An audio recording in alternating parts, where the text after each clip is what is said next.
I'm here meeting my man Tez for the first time, Montez.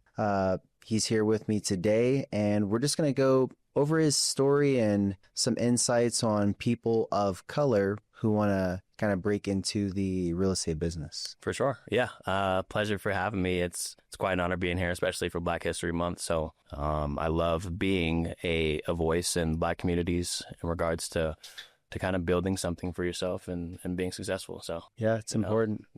So tell us a little bit about, like, are you a native, Colorado native? So I was actually born in Pittsburgh, Pennsylvania. Okay. Yeah. As you can see, the Eagles hat, it was Pennsylvania. Wrong city, I guess. But I was born in Pittsburgh, and my dad actually moved us here when we were about 3 years old. Okay. It's about 98. So Colorado's all I know. We were planted into Littleton, Colorado, which is kind of a pretty pivotal piece of my story just because there wasn't many minorities in Littleton, right? So we went to, if anybody knows, we went to Whitman Elementary, Goddard Middle School, and Heritage High School. And there wasn't a ton of brothers and sisters in any kind of really other ethnicities outside of just white people, which is okay. Right. But we had to adapt and learn pretty quickly. And I think the biggest thing you face in that environment is, do you feel like you're an outcast, right? And do you let that determine who you become? Or do you see it as like a challenge almost, right? Okay, that's interesting. But how do I overcome this now, right? I remember going to high school and everybody had Audis. And I was like, wow, I got to get one of those. Yeah. And the last 3 cars I've owned were Audis. So again, it's like, I use it as a trophy, right? And of course you like it to flex a little bit. Just, I did this. I know where I came from. But it's like, I'm going to determine that I can be just like that or better. And a token to measure that for myself was grabbing an Audi. Mm-hmm. And in fact, grabbing a couple of them. So, yeah. But came out here and kind of just got rooted in Colorado. And I've been forever thankful for the guidance from my parents to kind of make that move, not really knowing much of anybody in Colorado, but just to pace me and my brother and, the rest of my siblings to have a better life. So that is why I'm here. Yeah, I can definitely feel you on that. Because I moved from Vallejo, which is like the Bay Area, to a small town called Dixon, like into the 3rd grade. And definitely was just like Mexicans, white people, you got some black people and some Asian people, whatever. But it was mostly Hispanics and white people. And just kind of like, it's interesting, as you grow up, how you're like, you see people in certain positions and you're like, okay, I can do that too.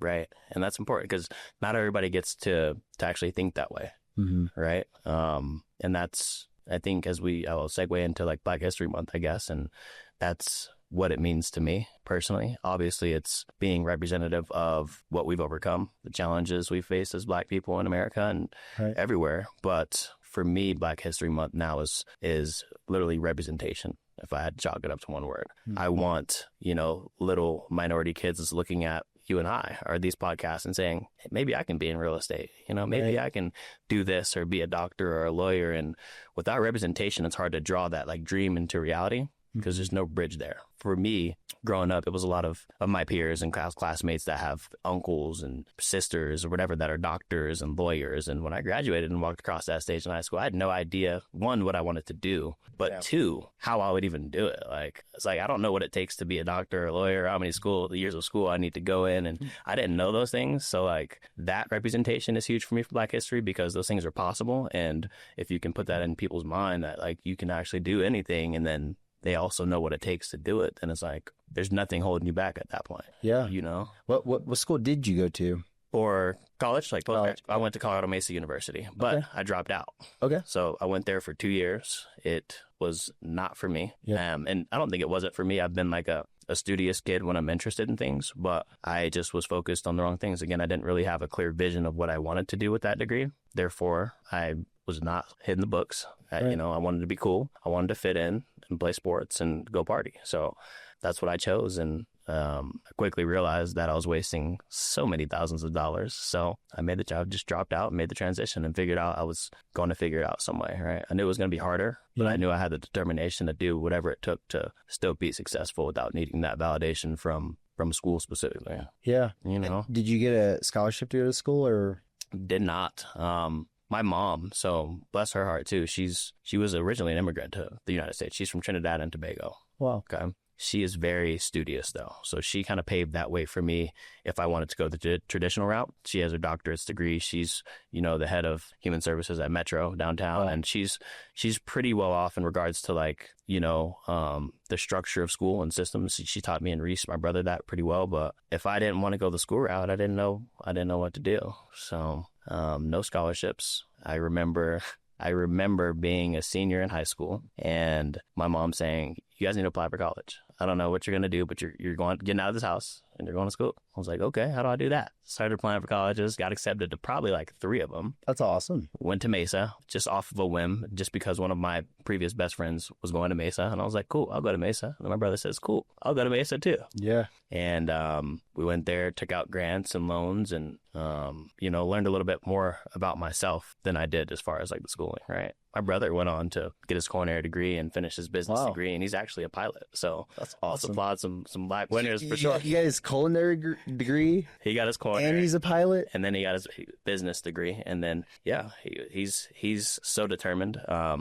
At one point, he wanted to be a chef, so he was like, "I'm going to get my associates in culinary school," and did that, knocked it out, no problem. Yeah. And he was like, "I don't really know if I want to be in the kitchen cooking," so he just went and got his business degree. The following 2 years, and then we've always had a passion for flying. My grandpa used to send us Flight Simulator every year as kids, and we used to play it on the laptop every night. And it kind of followed him, that passion. So I think it just clicked one day. He was like, this is what I love to do. And he went and did it. He kind of worked his other job and passively did that. And congrats to him. He just finished his multi-engine rating. So he now is completed in regards to being a commercial pilot. So he can fly passengers now. Okay. So he wants to be for United. And fly for United, but you have to start regionally. So he's working on getting with, I think, SkyWest or Key Lime right now, and he'll be flying for regional planes. They go from Denver to the Springs or whatever the case is. But yeah, the checklist is complete for him. So super excited for him to do that. Look at that, man. Melanated pilot, taking flight. That's awesome. Very rare, right? I mean, it's not super rare, but it's one of those things, representation, right? Now he can walk through airports and hand pilot stickers and airplane stickers to little Black kids, and maybe they can strive to be like, I can do that, or at least remember that they've seen a Black pilot, because you don't see a lot of Black pilots or Black doctors or a ton of that stuff. So again, that's what I set my heart on, the meaning of Black history now, not only just redefining the youth and what they can think about, but also living with some of the great things that have been done in our past. But yeah, he's out here. Reese is out here for sure. That's awesome, man. And now circling back around, like, okay, you dropped out of college. What did you do after that? Dropped out of college. That was... And what were you thinking too? Like, what was like going through your head? 2015. It was a weird time. It was tough because my brother, he's my twin brother, if I didn't say that. So we're that's twins. Awesome. So we've gone through everything we've ever been through together, right? Yeah. And I am, quote unquote, little bro. I am. By a couple minutes or whatever, right? 2 minutes. And it is obviously the longest 2 minutes I've ever had to deal with in my life, because it's never gone away. But he was just so studious and like kind of followed in those footsteps in regards to my mom. And I think I had this stigma that it was self-generated for sure, that I was just less than because I ended up dropping out. So I had to battle that, right? Yeah. And didn't feel like I was as good or I was good enough. Dropped out. I went to work at Foot Locker. That was the first thing I did. I was living with my mom and I loved shoes. So I didn't know exactly what I wanted to do, but I knew I had an entrepreneurial spirit. My father's an entrepreneur. Yeah. I was like, well, let's just start with something I love, right? And I went and shoes. I was reselling shoes. I think we all love shoes. I mean, it's a culture thing. It sure is. Like, I always wanted a fresh pair of kicks. Yeah. And sure that you made it. That you're okay. You're doing all right. You got a little something. I remember my mom got me like these gray high tops with the gum bottoms. And like those were like the hardest shoes that, $80. I thought she spent a fortune on them. I was like, oh my gosh, the gum bottoms. What were like the shoes for you? Like your first pair of like really nice shoes? The pair of shoes that like made me really into sneakers. It was a Toro Bravo 4s, Jordan 4s, or like an all red silhouette Jordan 4. I actually saw Wale wearing them at Summer Jam a year before they released, or a few months before they released. And I was in the lawn, you know, cheap tickets up there, and he's climbing up and came up to the railing and said what's up to everybody. And he had these shoes on that I had been seeing for months and months, but I knew they hadn't released yet. So I was like, I love those shoes. I got to have them. After I got those, it was over with. I was buying like 2-3 pairs a week. Oh yeah, you got the itch. So it was fun. But now Foot Locker. Foot Locker was fun. I think I really got to understand my like personable skills, like and how I could build rapport with people and talk to people. I really understood that I had the gift of gab at that point because I was meeting a lot of people. I was meeting a decent amount of Broncos players and athletes too that would want some sneakers, and like was super unethical back then. But like, you know, if you can reserve them a pair, you know, hold it, they'll pay you a little extra cash. So you'll backdooring sneaks for Broncos players and like just building a name for myself. And I was just like, you know what, like I'm pretty good at talking to people and, you know, kind of not really, but having my way with it. And, you know, I was doing really good, getting like super sneaker awards for regional awards of selling a decent amount of sneakers and stuff. And again, I'm 18 years old, you know, maybe 19 years old. So I didn't really understand the volume of this. I just thought it was cool. I was like, yeah, I'm that guy. Yeah. You need some sneaks? Holla at me. Come see me.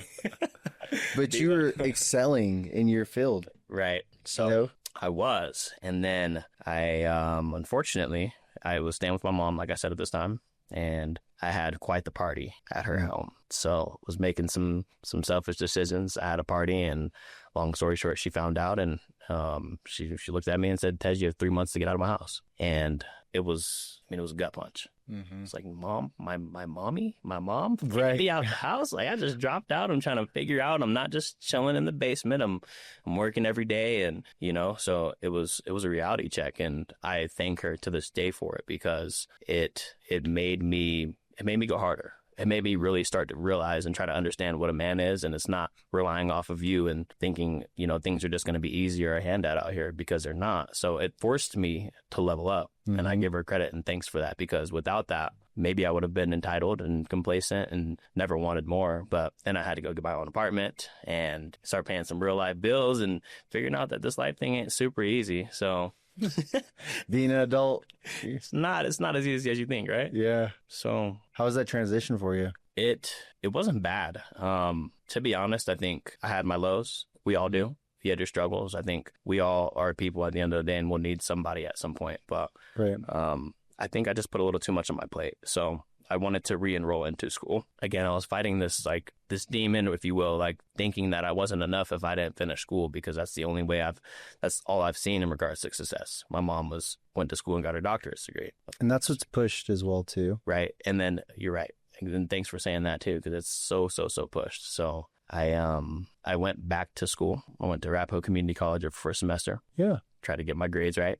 And then I went to Metro. But while I was doing all this in the midst of it, I went and got an apartment in Glendale and was living rather decently. And I ended up leaving Foot Locker. And when I re-enrolled in school, I was working and serving. I had 2 jobs, going to school, doing 14 credits a semester, and it was just too much on my plate. Yeah. Right. So eventually I ended up failing again. And I was like, I can't do this. I'm serving at Papa Do's 4-5 nights a week, making rent money, making good money. Because again, what's kind of reoccurring here is I'm good with talking to people. Mm-hmm. I'm at a high-end restaurant wearing a bow tie, smiling, putting a bottle of wine on everybody's table, and they're asking me the same questions we're talking about now. What's your story? Right. What makes you you? And when you can connect that and tie it to people, they love it. So just killing it there. And I just realized I was valeting cars at View House as well. So one night I'm at Papa Do's across 25.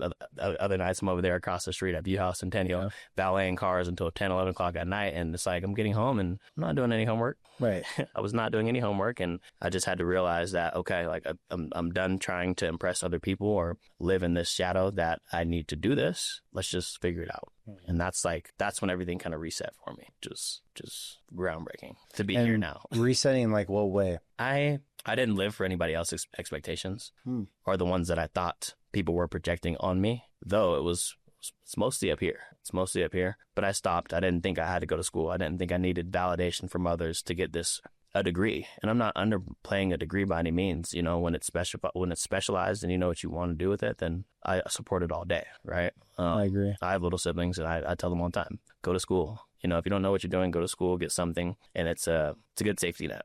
But I had realized at this point that I wasn't going to go to school, that I needed to get a trade or a skill, and I needed to be very qualified in order to climb the ladder and make as much money as I wanted to be, to consider myself like financially not even successful, but like comfortable, right? Like I don't want to have to go to Burger King and figure out like how much money I got in the drive-thru on your phone. You're like, oh, I got $7.65. I could still get the meal. Or no, just a sandwich. Tax. Yeah.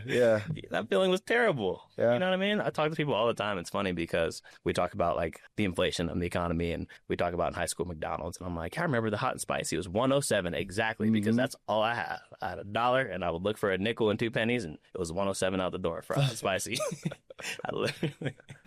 But it's real, man. I remember like cutting off the edges of bread and dipping it in syrup, like syrup sandwiches, like that's real. It's a real thing. It's a real thing. And it's even more beautiful to overcome, right? It is. And even not even just being like Black or White or Black History Month, like everybody successful has that story, and I don't understand sometimes why when young Black people are telling this story, it is so overlooked sometimes or overshadowed, in my opinion, because it's just like the norm. It's the stigma. Yeah, with struggles, but like you can see other successful people. They've had their stories and their struggles too.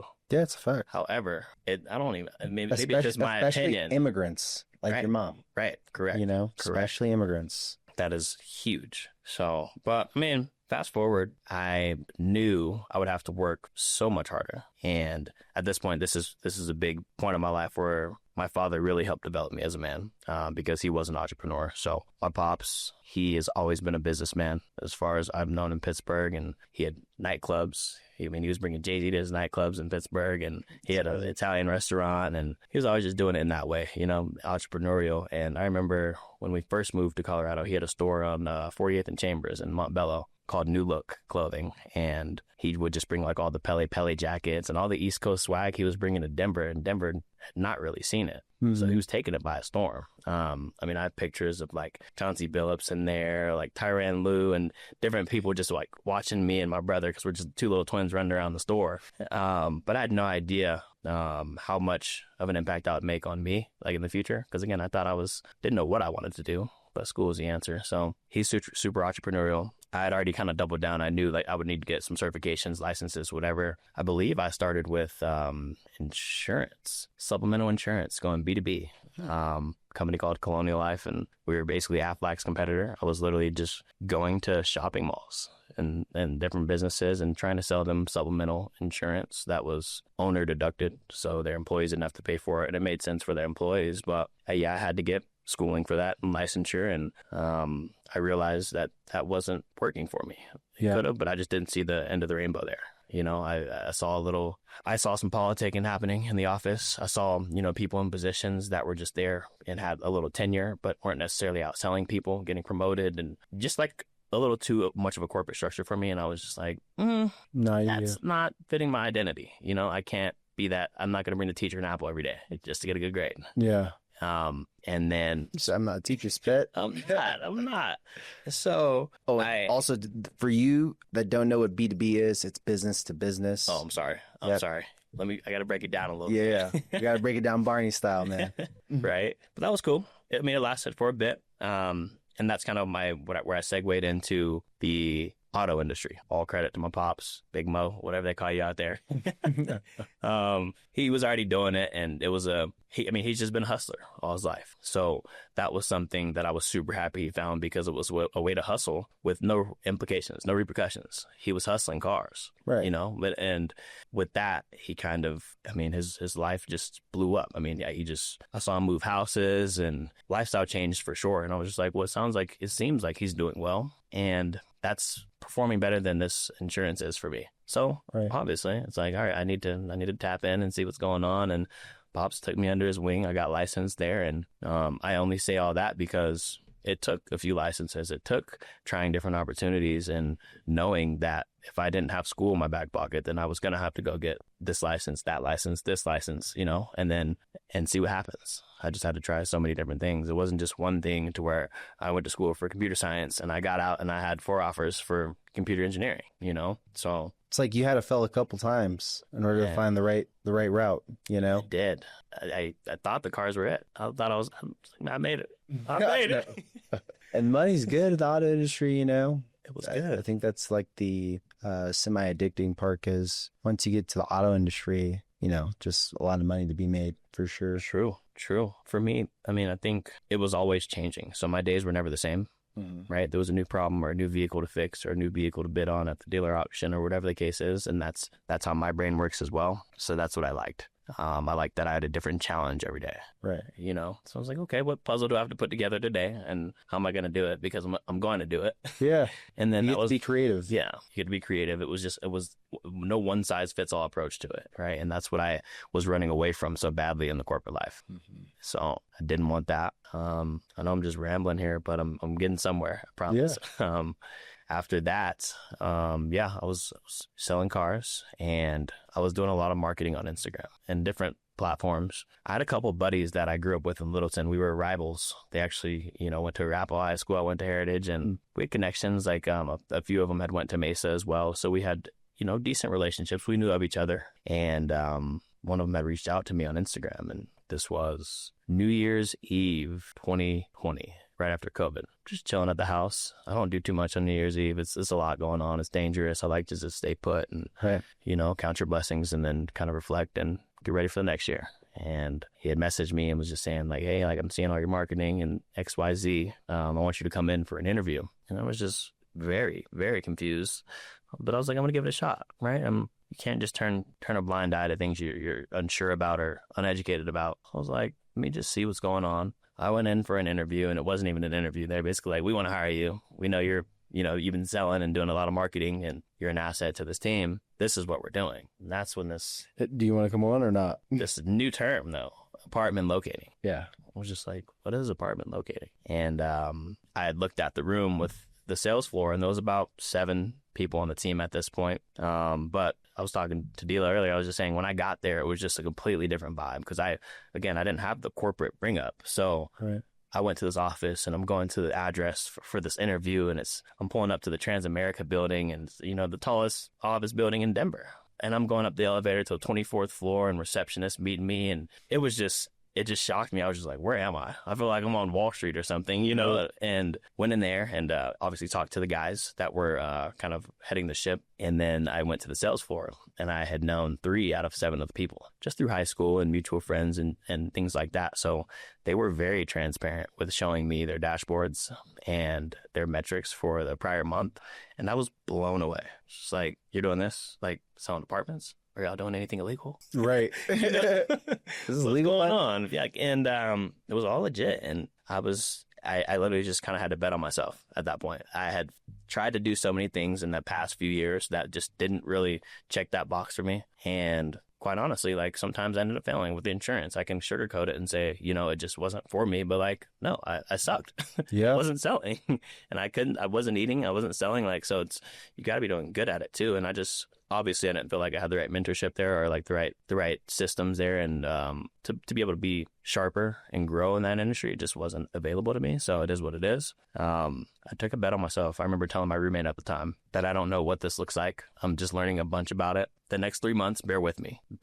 I know. Figure it out. I'm going to figure it out. And then I told him also, I was like, wherever I go, like, you're coming with me though. Like if I get on and this is very promising, I promise you that I will be like bringing you on too. So shout out to him as well, because he's been locating with me for the last 4 going on 5 years as well. So that's super commendable and honorable that, I was able to do that. And locating, it was just a whole new game. I think it changed my mentality. It finally made me feel like I had accomplished something that wasn't a degree. Right. It's like I finally found my way in this world. I finally fit in a space where, you can make the 6 figures or whatever the case is and feel like you are actually contributing to others as well without just trying to run after a dollar. So, yeah, because I think that's the biggest thing is like being able to positively impact people while being able to take care of yourself. Right.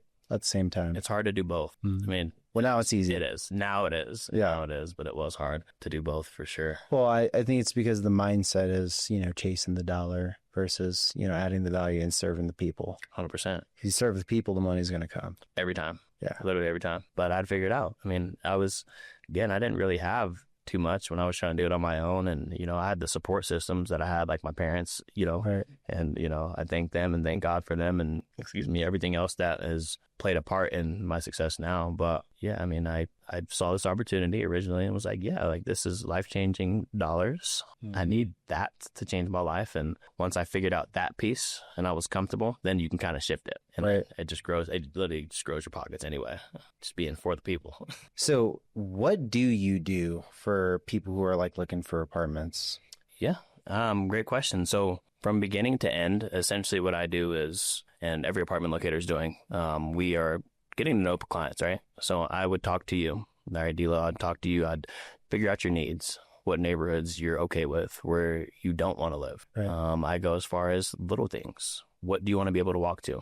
How much walkability do you want? Do you need bars, restaurants, grocery stores near you? What about the inside of the unit? Do you need all wood plank flooring throughout the unit?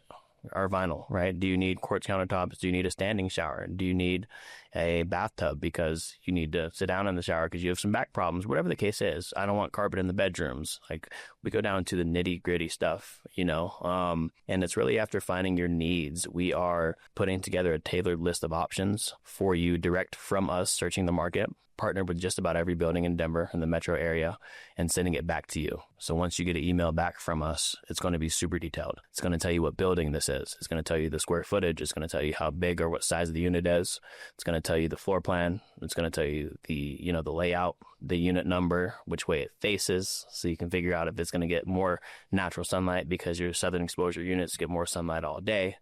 It's going to, I mean, it's so expansive in regards to details to where our clients don't have to go and click around several different websites to find apartments. So it's such a hassle knowing when you go to an apartments website, they are like up to 8 weeks free or this and that. And it's just so much information that you don't really know because it's not front facing. So we try to be that median or that middle point to provide you as most information as we can to make the most educated decision on where you're going to be living. And then after that, we even go as far as scheduling all the tours. So say you're like, hey, Tez, yep, I like the list you sent me. This is fire.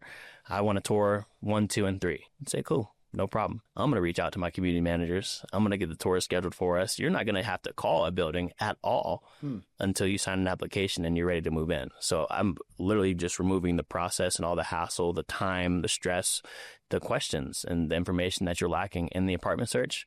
We're going to do it all. You need an apartment, hold my hand. I'm going to walk you through that process completely until you sign the lease and you're good. So it's like, it's such a cool process. It's such a cool, business. It's such a cool added or value add, I guess, if you will, to people that are shopping apartments, because one, a lot of people don't know what apartment locators are, but two, it's a free service. We don't charge to do this. It's completely free. I move tons of people from in Colorado, within the Denver metro area, from out of state. And they are so thankful when we're helping so many clients because they didn't know what to do. There's so much information they didn't have, and we are doing it all for them, again, for free.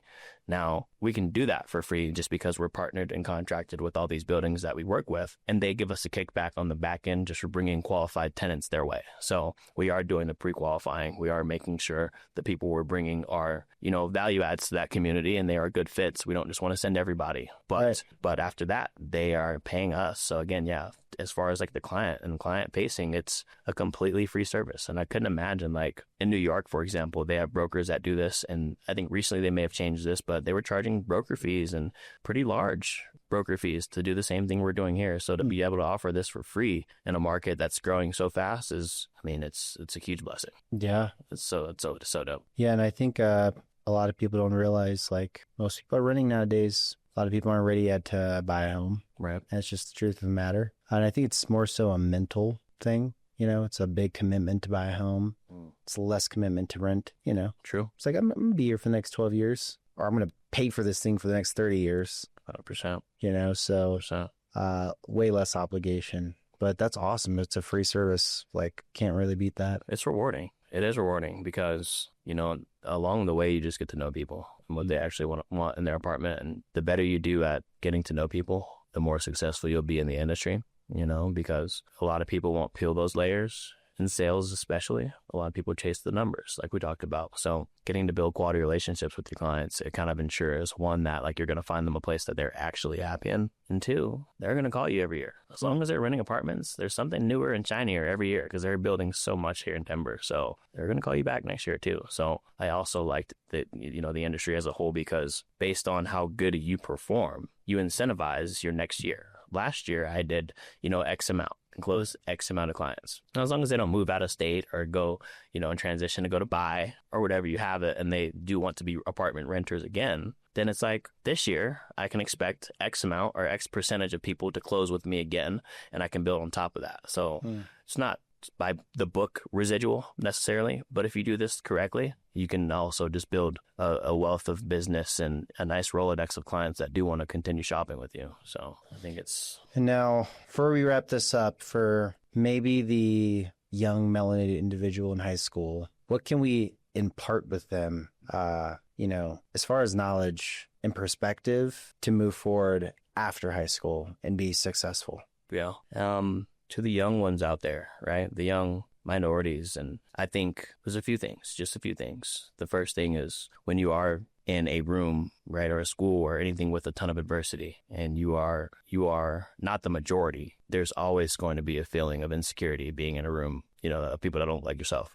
But use that as fuel. I've seen people use that as ways to tear them down. Don't believe that you can never be like that because of the differences, but actually use that to empower yourself. Use that. I think you can be that and better. And better and better. There's really no limit. I think be inquisitive. I was scared to ask questions. I was the one feeling like an outcast and scared to raise my hand in the classroom because I didn't want to be judged any further than I already felt like I was judged as I rolled out of bed and went to school, right? So don't feel that way either. Be inquisitive. Be open to learning as much as you can, and then fall in love with something about yourself, not externally. Fall in love with something about yourself. I fell in love with the way I was able to build relationships with people. You can meet a lot of people that know me and they'll say, Tezzy, that's a very strong quality of his. He can build relationships so easily with people. I fell in love with that of inside of me. And then in turn, it unfolds, what business or what direction you want to go in that ties directly into that. Therefore, you're not just forcing anything. Right. And then you can give your all at that. I know building relationships is my skills. This is my strong suit. Business or line of business directly correlates with that. So I think finding something within yourself that you love, that you can embrace, believe in and day out, no matter who or what says or thinks anything about you. You don't need that outside validation because that's within you, and then it'll multiply. It will continue to multiply. I love that. That's, I love that. That's what I do every day, literally every day. So love yourself. Love yourself. Love yourself. Love yours. Yeah, for real. That's real though. That's so real. We deal with stuff every day, and there's so many things to hold us down. And yeah, if you can do that one simple thing, just love yourself, you're just going to be a way happier person. True. And that's going to be infectious to the people around you, and yeah, it's just going to propel you forward for sure. 100%. I think that's probably the biggest thing. So we got a lot of perspectives out there, I will say, like very quietly, just being a minority in this country and in this world. But if you can find self-belief, also just be careful about your surroundings as well, too. You want to find people that uplift you and are positive voices in this community and to who you are as well, because that can be detrimental to your success as well. If you're around the wrong people and people aren't speaking life into you and, inflating the self-belief you have of yourself, then it can be a downward spiral pretty quickly, too. Yeah. So I'm sure we've both seen that and, some people we've encountered throughout this life. So it's not cool to be gangster. It's really not. It's not cool. All y'all YNs out there. Yeah. Whatever y'all want to be known out there with the shiesties and the switches. It's not cool. It's not cool. For real. So, hey, get some legit money. Yeah. For sure. And you got people that love you. Mm-hmm. You got people that love you. Want to see you every day. So, thriving and surviving. It's been a pleasure. Absolutely. Thank you. It's been a pleasure, man. I'm thankful that you reached out and we kind of got this going. Proud of you, what you're doing here too. Thanks, bro. You have such a great voice on social media, not only for us, but even everybody just in the real estate industry, just young men in general. You've got a great platform there. So I appreciate that. Definitely appreciate being able to come on and talk to some people and share my insight. The little insight I have this far. It's much more to gain. But yeah. And that's the cool thing, man. We're just we're just starting. Like, there's so much more to do. Right. So yeah, man, it's been a pleasure. Thank you. Yeah. I appreciate it. Thank you guys.